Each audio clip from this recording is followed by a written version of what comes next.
नमस्कार दोस्तों, स्वागत है आप सभी का हमारे इस चैनल गरुड़ धर्मार्थ पर। दोस्तों, अगर आप भी अपनी लाइफ में कुछ नया सीखने की चाह रखते हैं तो इस चैनल को अभी सब्सक्राइब कर लें। दोस्तों, आप सभी जानते हो कि आज के दिन साल का आखिरी चंद्र ग्रहण लगने जा रहा है। ज्योतिषियों की माने तो भाद्रपद पूर्णिमा पर साल का आखिरी चंद्र ग्रहण लगने वाला है। वही भाद्रपद पूर्णिमा तिथि का समापन 18 सितंबर को होगा। इसके चलते लोग चंद्र ग्रहण की सही डेट को लेकर दुविधा में हैं। आइए जानते हैं कि साल का आखिरी चंद्र ग्रहण 17 सितंबर या 18 सितंबर को है। ग्रहण के पूर्व समय को सूतक कहा जाता है। हालांकि सूर्य और चंद्र ग्रहण के दौरान सूतक समय में अंतर होता है। सूर्य ग्रहण के दौरान सूतक 12 घंटे पूर्व से लगता है। आसान शब्दों में कहें तो सूर्य ग्रहण पर 12 घंटे पूर्व से सूतक लगता है। वहीं चंद्र ग्रहण पर 9 घंटे पूर्व सूतक शुरू होता है। ग्रहण दिखने पर सूतक मान्य होता है। यदि ग्रहण दिखाई नहीं देता है तो सूतक नहीं लगता है। ज्योतिषियों की माने तो वर्ष का दूसरा चंद्र ग्रहण भाद्रपद पूर्णिमा पर लगने वाला है। चंद्र ग्रहण 18 सितंबर को सुबह 6:12 पर शुरू होगा और सुबह 10:17 पर समाप्त होगा। यह चंद्र ग्रहण भारत में दिखाई नहीं देगा। इसका अभिप्राय यह है कि चंद्र ग्रहण दिन के समय में लगेगा, इसके लिए सूतक भी मान्य नहीं होगा। इस दिन पितृपक्ष की शुरुआत हो रही है। व्यक्ति चंद्र ग्रहण के समापन के पश्चात स्नान ध्यान के पश्चात पितरों का तर्पण कर सकते हैं। धार्मिक मत है कि चंद्र ग्रहण के दौरान पृथ्वी पर राहु का प्रभाव जाता है। इसके लिए ग्रहण के समय कार्य न करें। इसके साथ ही खान पान से भी परहेज करें। वहीं राहु के प्रभाव को कम करने के लिए भगवान विष्णु के नामों का मंत्र जप करें। चंद्र ग्रहण समापन के पश्चात स्नान ध्यान कर पूजा पाठ करें। दोस्तों, इस दिन आप 11 चावल दाने का उपाय भी कर सकते हो। जानते हैं कुछ खास उपाय के बारे में? श्री शिवाय नमस्तु भयम, हर हर महादेव। दोस्तों, आप सभी लोग जानते हैं कि 18 सितंबर 2024 को पड़ रहा है साल का सबसे बड़ा चंद्र ग्रहण, और इस दिन पूर्णिमा तिथि भी लग रही है। साथ में इसी दिन श्राद्ध पक्ष भी चालू हो रहा है। और दोस्तों, ये जो पूर्णिमा है पितृपाक्षा महीने में पड़ने वाली सबसे बड़ी पूर्णिमा है, क्योंकि यह बुधवार के दिन पड़ रही है और इसका बहुत ही बड़ा और खास महत्व होता है। पूज्य गुरुजी ने कहा है कि यदि कभी भी मौका लग जाए और श्राद्ध महीने की पूर्णिमा तिथि पड़ जाए तो आप लोगों को 11 चावल के दाने का उपाय तो अवश्य ही करना चाहिए, क्योंकि पूर्णिमा और प्रथम दिन का संयोग बहुत कम आता है। और इसी के साथ में गुरुजी अपने शिव पुराण कथा में बताया है कि इस दिन आपको 11 चावल दाने का उपाय तो आपको अवश्य ही करना चाहिए, क्योंकि ऐसा दिन पूरे साल में सिर्फ एक ही बार आता है। और दोस्तों, आप सभी लोग जानते हो कि बुधवार पूर्णिमा का यदि सबसे बड़ा कोई उपाय है तो वो 11 चावल के दाने वाला उपाय है। तो दोस्तों, इस बुधवार पूर्णिमा के दिन आप लोगों को इस 11 चावल के दाने वाले उपाय को जरूर करना है। बहुत सारे लोग होंगे जिन लोगों ने इस उपाय को ना हो, मतलब पूरा साल निकल गया, उन्होंने किसी भी दिन इस 11 चावल के दाने वाले उपाय को ना किया हो। पर दोस्तों, आपके पास एक आखिरी मौका बचा हुआ है जो कि 18 सितंबर के दिन है। तो इस दिन आप लोगों को इस वाले उपाय को जरूर कर लेना है। भले ही आपने पूरे महीने भर इस उपाय को ना किया हो, पर यदि आपने इस श्राद्ध महीने के बुधवार पूर्णिमा के दिन यदि इस वाले उपाय को कर लिया तो आपको इस उपाय को करने का वो फल मिलेगा जिसकी आपने कभी कल्पना भी नहीं करी होगी। इसीलिए आप लोग इस वाले उपाय को एक बार जरूर कर लेना है, ताकि आप लोगों के हाथ से यह मौका ना जा सके और आपको इस उपाय को करने का फल मिल सके। दोस्तों, यह उपाय पंडित जी ने अपनी अभी की ही श्री शिव महापुराण की कथा में बताया है, जिस उपाय को आज हम आपको बहुत अच्छे से समझाने वाले हैं। इस वीडियो को देखने के पश्चात इस उपाय को समझने के लिए आपको कोई और वीडियो को देखने की जरूरत नहीं पड़ेगी। तो चलिए दोस्तों, उपाय को शुरू हैं। देखिए, यह इस श्राद्ध पक्ष महीने के बुधवार पूर्णिमा के दिन यह इतना खास होता है, इतना महत्वपूर्ण होता है। देखा गया है कभी कभी बड़े बड़े पूजा पाठ अनुष्ठान से जो मनोकामना पूर्ण नहीं होते, वो श्राद्ध महीने की पूर्णिमा के दिन एक छोटे से उपाय करने से ही आपकी मनोकामना पूर्ण हो जाती है। और बहुत सारे लोगों ने इस उपाय को किया भी है और उनको इस उपाय को करने का फल भी जरूर मिला है। यदि आप लोग इस उपाय को करना चाहते हैं तो आप इस उपाय को पहले अच्छे से समझ लेना, सुन लेना, उसके पश्चात करना। आपको इस उपाय का फल जरूर मिलेगा और इस उपाय को कर लेने से आपके घर में चाहे किसी भी प्रकार की दुख और समस्या क्यों ना चल रही हो, आपको उसका कारण भी नहीं पता है कि भाई ये समस्या किस कारण से चल रही है। उसका कुछ भी कारण हो सकता है, जैसे पितृदोष हो सकता है या किसी भी तरह का मंगल दोष भी हो सकता है। तो आप लोगों को यह वाला उपाय कर लेना है। यह एक ऐसा उपाय है जिस उपाय को यदि किसी खास दिन पर किया जाए तो भाई उस खास दिन का जो है वह तो हमें मिलता ही मिलता है। पर हमने उस दिन पर इस उपाय को किया है तो हमें उससे भी बड़ा फल मिलता है और फल बहुत जल्दी मिलता है, क्योंकि आप इस उपाय को बहुत ही बड़े और खास दिन पर कर रहे हो। तो चलिए अब उपाय के बारे में बात करते हैं, किंतु उससे पहले आप लोगों को यह आवश्यक है कि आखिर यह उपाय किस समय करना है, किसको करना है और कैसे करना है। तो चलिए हम आगे आपको वीडियो में एक एक करके बता देते हैं, किंतु उससे पहले यदि आप लोग हमारे चैनल पर पहली बार आए हैं या फिर मेरी आवाज आज पहली बार सुन रहे हैं तो हमारे चैनल को सब्सक्राइब जरूर कर लेना और इस वीडियो को लाइक करके कमेंट बॉक्स में श्री शिवाय नमस्तुभ्यम ओम नमः शिवाय जरूर टाइप कर देना। तो दोस्तों, इस 11 चावल के दाने वाले को हमें इस बुधवार पूर्णिमा के दिन कैसे करना है, किसको करना है, किस समय करना है और कहां पर करना है, ये सारे सवालों के जवाब आपको इस वीडियो में मिल जाएंगे। और जो ये वीडियो देखेगा भाई, उसको 11 चावल के दाने वाला उपाय जरूर करना चाहिए, क्योंकि इस दिन एक चावल के दाने का भी बहुत ही बड़ा और खास महत्व होता है। और जब बात आ जाए 11 चावल के दाने की तो ये सोने पे सुहागा वाली बात हो जाती है और ये एक ही बड़ा उपाय हो जाता है इस बुधवार पूर्णिमा का। तो अब दोस्तों, इस 11 चावल के दाने वाले उपाय को आखिर करना किसको है, सबसे पहले हम लोग वो बात जान लेते हैं। तो देखो, घर की जो बड़ी माताएं बहनें होती हैं, उन माताओं बहनों में से कोई भी एक बड़ी माता बहन इस वाले उपाय को कर सकती है। और दोस्तों, यदि आप चाहें तो अपने घर में से सभी सदस्यों को भी इस उपाय को करवा सकते हैं। यदि किसी व्यक्ति की खुद की कोई कामना है, खुद की कोई दुख और परेशानी है जो कि वह अपने लिए ही करना चाहता है, इस वाले उपाय को तो वह खुद अपने लिए भी कर सकता है। बाकी यदि कोई घर में से ऐसा है जो कि अपने पूरे घर परिवार की सुख और शांति के लिए ये वाला उपाय करना चाहता है तो भाई वह भी कर सकता है, उसमें भी कोई दिक्कत वाली बात नहीं है। कहने का मतलब यह है कि इस उपाय को हर एक सदस्य भी कर सकता है और पूरे घर परिवार के लिए घर की बड़ी माताओं बहनों में से कोई एक माता बहन भी कर सकती है। माताएं बहनें यदि घर में उपस्थित ना हो या वो यह वाला उपाय ना कर पा रही हो तो फिर घर का कोई बड़ा सदस्य भी इस 11 चावल के दाने वाले उपाय को कर सकता है, चाहे फिर वह पुरुष ही क्यों ना हो, उसमें कोई भी दिक्कत वाली बात नहीं है।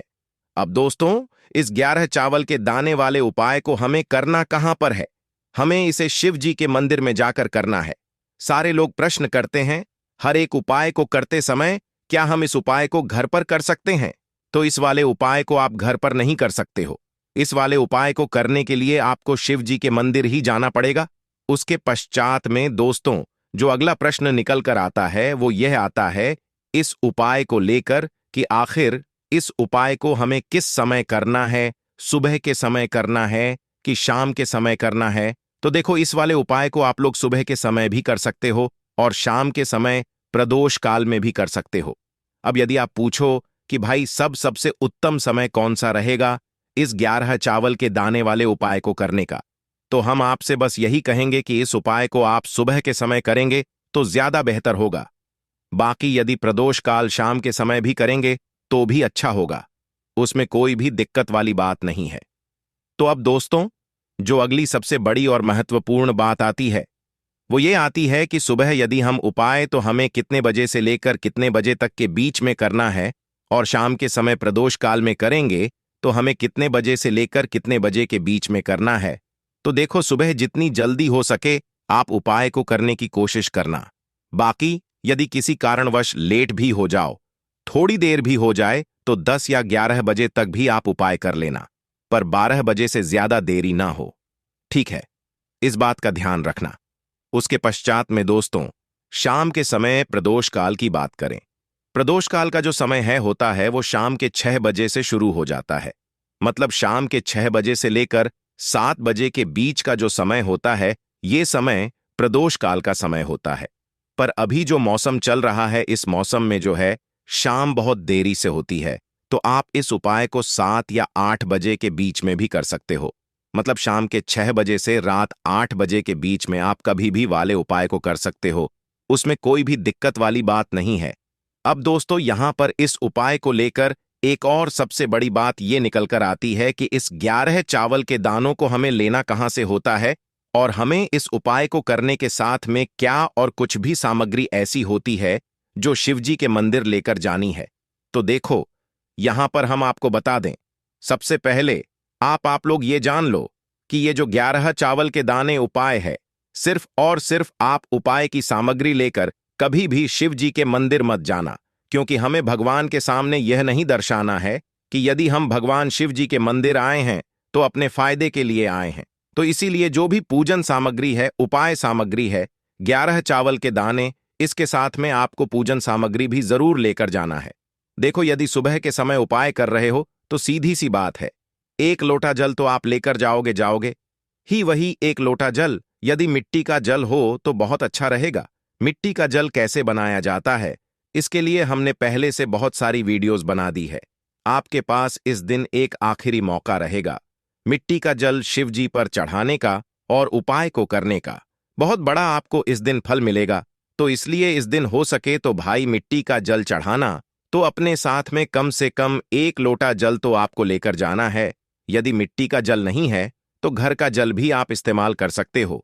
इसके अलावा जो भी पूजन सामग्री है, देखो 11 चावल के दाने ये अलग आपके रहेंगे, और जो आपकी पूजन सामग्री रहेगी वो अलग रहेगी। पूजन सामग्री में आप जो भी चीज लेकर जाना चाहे वो लेकर जा सकते हैं, उसमें कोई भी दिक्कत वाली बात नहीं है। वहीं यदि हम बात करें शाम के समय की, तो शाम के समय शिवजी पर जल नहीं चढ़ता है, इसीलिए शाम के समय आप लोग एक दीपक तैयार कर लें, जो कि गोल बत्ती का, आटे का, शुद्ध देसी गाय का घी का होगा, है ना। बात का आप लोगों को ध्यान रखना है, और इस दीपक को आपको घर से जलाकर नहीं लेकर जाना है, भगवान शिव जी के मंदिर में जाकर ही जलाना है। इस बात का भी आप लोगों को ध्यान रखना है। अब दोस्तों, यहां पर हमें इस बात को समझना है कि यह 11 चावल के दाने हमें लेना कहां से है। क्या हमें दुकान से लेकर आना है, या हमें अपने घर से लेना है, या कहां से लेकर आना है, और कौन से चावल लेना है, क्योंकि चावल भी बहुत प्रकार के होते हैं। तो देखो, इन सभी सवालों के जवाब आप लोग एक बात में सुन लो कि भाई ये जो उपाय है, इस उपाय में को ये नहीं देखना है कि भाई कौन से चावल है, कौन से चावल नहीं है। बस जो भी चावल ले रहे हो वो चावल का दाना सबूत होना चाहिए, मतलब साबुत होना चाहिए, टूटा हुआ नहीं होना चाहिए, कटा पीटा नहीं होना चाहिए। ये बात आपको ध्यान रखना है। बाकी आपका चावल बासमती हो या सादा चावल हो या कोई सा भी चावल हो, उसमें कोई भी दिक्कत वाली बात नहीं है। तो सीधी सी बात है कि आपके घर के रसोई घर में जहां पर आप भोजन बनाते हो, पर जो भी चावल आपके उपस्थित हो, उन चावलों में से अपनी एक कटोरी भर लेना, या एक मुट्ठी चावल अलग से निकालकर रख लेना। क्योंकि हम 11 चावल ही यहां पर इस उपाय में लेने वाले हैं, तो हमें यह चावल के दाने गिनकर निकालने पर डटेंगे। इस बात का आप लोगों को ध्यान रखना है। तो अपने उस चावल की कटोरी में से या चावल में से 11 ऐसे चावल के दाने आप लोग निकाल लो जो कि टूटे हुए ना हो, कटे पिटे ना हो, जिनमें कोई दाग ना लगा हुआ हो, है अच्छे साबुत चावल के दाने। 11 दाने आप लोग निकाल कर रख लो, और इन्हें किसी भी एक कागज की पुड़िया में या किसी एक छोटी सी कटोरी में आप लोग रख लो, ताकि यह सुरक्षित रहे। आपके एक भी चावल का दाना इधर उधर ना हो, और आपका उपाय भी पूरा अच्छे से हो जाए। तो भाई, जैसे ही आपका उपाय की जो सामग्री है, 11 चावल के दाने ये तैयार हो जाते हैं, उसके पश्चात मैं आपको जो भी अपनी पूजन सामग्री है सुबह के समय कर रहे हो, तो 1 लोटा जल पूजन सामग्री जो लेकर जाना चाहो उसकी भी तैयारी कर लेना। और शाम के समय जा रहे हो तो भाई अपना जो दीपक है उसे तैयार कर लेना, ठीक है। और उपाय को करते समय शुद्धता का खास रूप से ध्यान रखना, ठीक है। सुबह सुबह स्नान करने के पश्चात ही उपाय को करने की आप लोग तैयारी करना। उसके पश्चात यदि शाम के समय की बात करें तो शाम के समय आपको स्नान करने की जरूरत नहीं है, पर शुद्धता का ध्यान रखना है।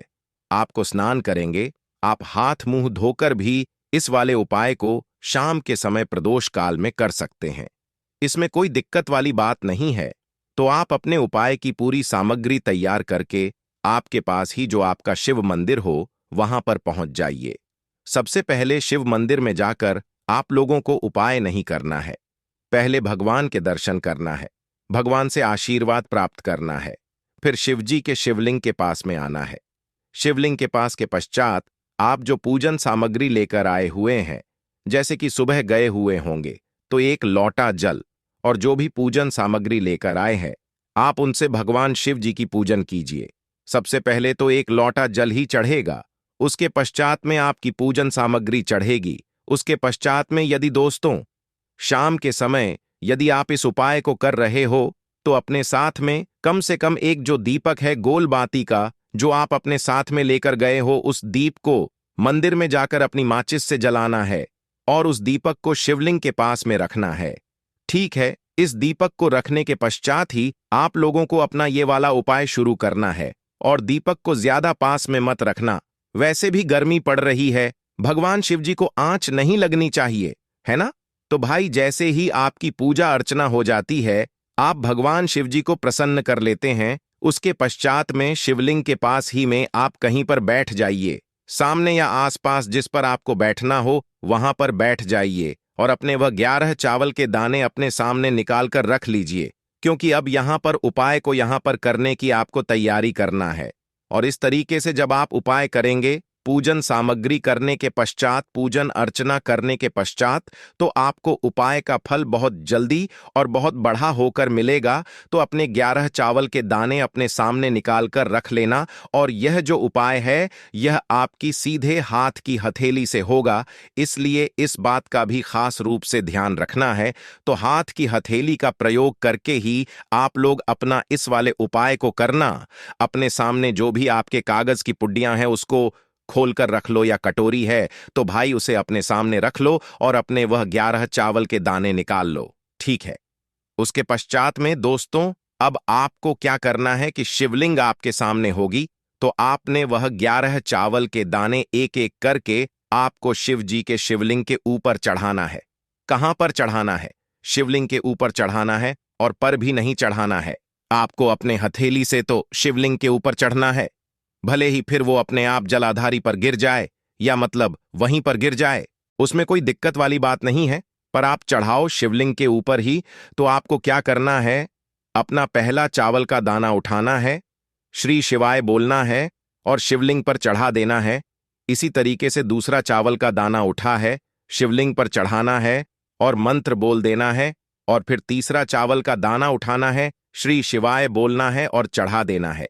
इसी प्रकार से आपको पूरे 11 चावल के दाने एक एक करके शिव जी के शिवलिंग के ऊपर चढ़ाना है और भगवान से प्रार्थना करते जाना है। मतलब प्रार्थना तो आपको आखिरी में करना है, पर हर एक चावल के दाने को चढ़ाते समय श्री जरूर बोलना है।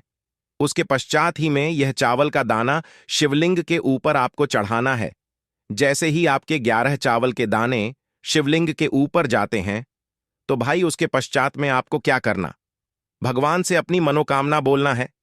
मनोकामना भी कब बोलना है? जब आपका 11 चावल का दाना आपके सीधे हाथ की हथेली में हो और आप उसे चढ़ाने के लिए जा रहे हो।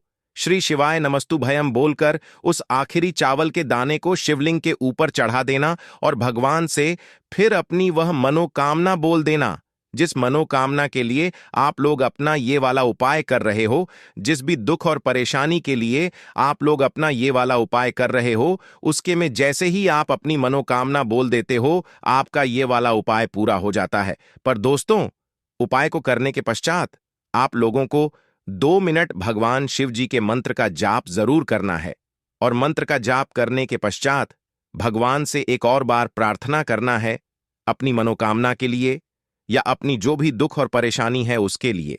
इसके पश्चात में आप लोग भगवान को देखकर भगवान से प्रार्थना करके उनसे आशीर्वाद लेकर वहां से सकते हैं और अपने घर पर जा सकते हैं। बस दोस्तों, यहां पर यह वाला उपाय पूरा हो जाता है। इस तरीके से जो भी व्यक्ति छोटी छोटी चीजों का ध्यान रखते हुए इस 11 चावल के दाने वाले उपाय को करेगा, निश्चित सी बात है उसे उसकी मनोकामना जल्द ही पूर्ण होगी और जो भी दुख और परेशानी है वो भी बहुत ही जल्दी दूर होंगे।